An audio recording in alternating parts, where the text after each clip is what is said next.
Dear students, welcome and thank you for tuning in to Statistics and Dynamics with me, Dr. Loay Al-Zube. We are going to continue our discussion about Chapter 4, which is the force system resultant. So we are talking about moments. And in the previous lecture, we talked about calculating the moment created by a force about a point, around a point. And we did it in two ways. So we did the moment, we calculated the moment, or we learned how to calculate the moment created by a force around a point in 2 dimensions. And we learned also to find the moment created by a force around a point in 3 dimensions. And we used the cross product. So we learned how to use the cross product in identifying and finding the moment of a force about a point in 3D. So we're going to extend our discussion to include how can we determine the moment of a force about an axis. And we're going to use two methodologies, the scalar analysis and the vector analysis. And we're going to focus more on the vector analysis because it's the more general one and the most used actually. So before we go into how to find the moment about an axis, we would like to talk about some of the applications and why this is important for us to understand and be able to do. So this is an example of one of the applications. So if you look at this, we are looking into a person who is, pushing a force P to create a moment MA using this, the shown flex handle socket wrench. So we would like to see all the moment MA created actually to act to turn the socket. And how would you calculate an answer of this question? So the answer to does all the moment act to turn the socket? No. And I will show you why quickly. So if you remember from the previous lecture, we mentioned that the moment around a point, in this case is A, is going to equal the force multiplied by the distance between the point A and the line of action P. Line of action of the force, which is here P. Now, we also mentioned that the distance is the shortest distance between the point A here, right, and any point on the line of action of the force, let's say this point here.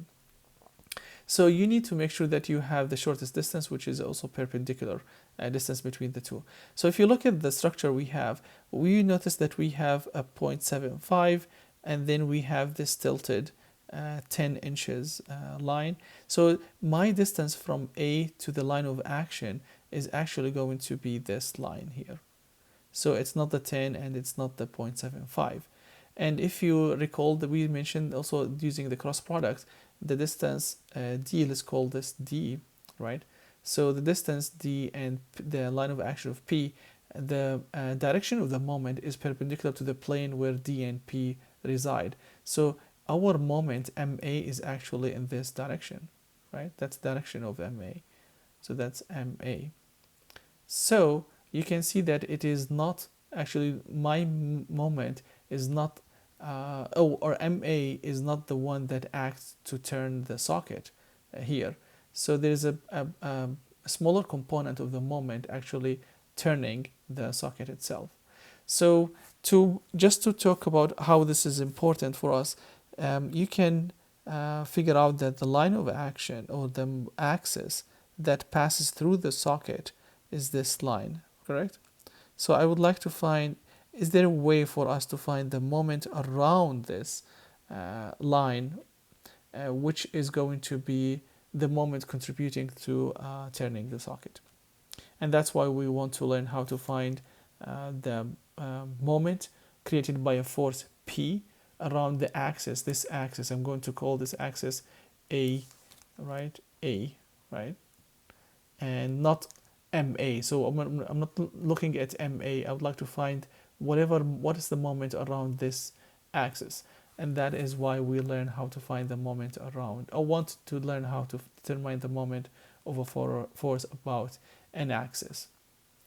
So this is the first application, and I hope that introduces why this is important for us.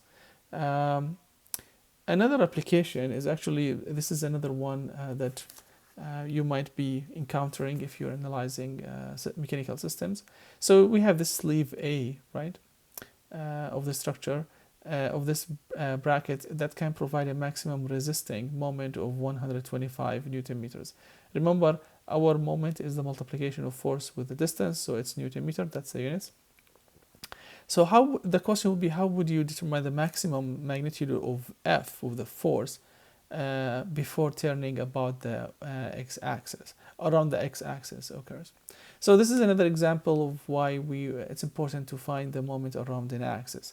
Again, if we're doing it around the moment around a point itself, you need to find the distance from A to the line of action, and then your moment, it has to be something in a specific direction.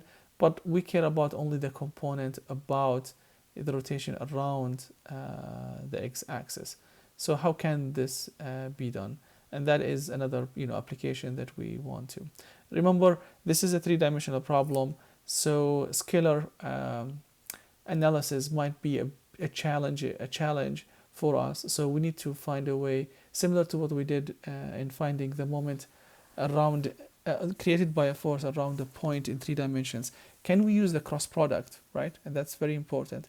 Can we use the cross product in calculating the moment over force, the moment created by a force about an axis? And the answer is yes, and I will show you in a bit how we can do this. So let's start with the scalar analysis. So at the beginning of the lecture, we said we have 2 ways to find the moment created by a force about an axis.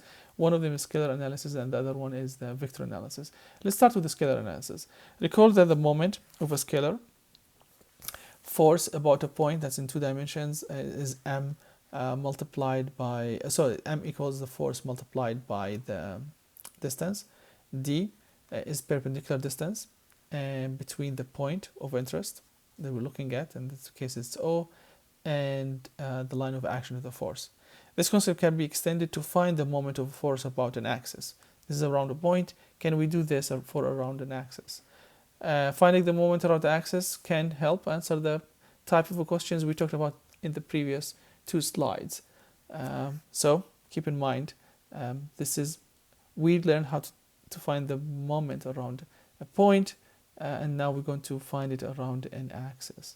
So how can we do this? So if you look at this example, so let's say that you want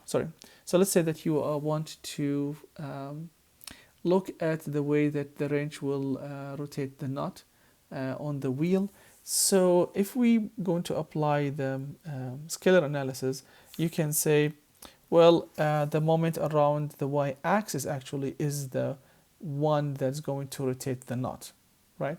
But what we learned before is that you need to find the shortest distance between the point of interest and the line of action. So that's your R, and that's how if we are interested about the moment around a point. If you were interested around a point, you can see that your moment actually, which is R cross F in 3 dimensions, is in that direction, right? But that direction is not the direction that is rotating the nut. The direction that we care about, or the component that rotates the nut, is around the y-axis. So how can we do this? So we can do it by finding the distance between this point, right, and this point, the line of action, and that component actually is going to be the x component, right, here, because that's the length from this point to that point, and you can see that it is r cosine theta. So you need to do the projection first, and then you use that length, the perpendicular distance between the line of action of the force and the axis you're interested on finding the moment about, and then you do the multiplication and you have your moment around the y-axis. Now, however, unless the force is easily broken into its component, like this one here, it will be very complicated, and the calculations will be difficult to find the projection of the distance r. So we need to find another way, a much easier way, and that's going to be the vector analysis way to find the moment around an axis, and we're going to use the cross product. and this is going to be the topic of the following video. I hope that clarifies why it's important to find the moment around created by a force about an axis, and how can we use the scalar methodology to find that thing. Keep in mind, we're going to learn a much simpler way using the vector analysis in determining the moment of a force about an axis. Thank you for watching. Until the next video. Bye.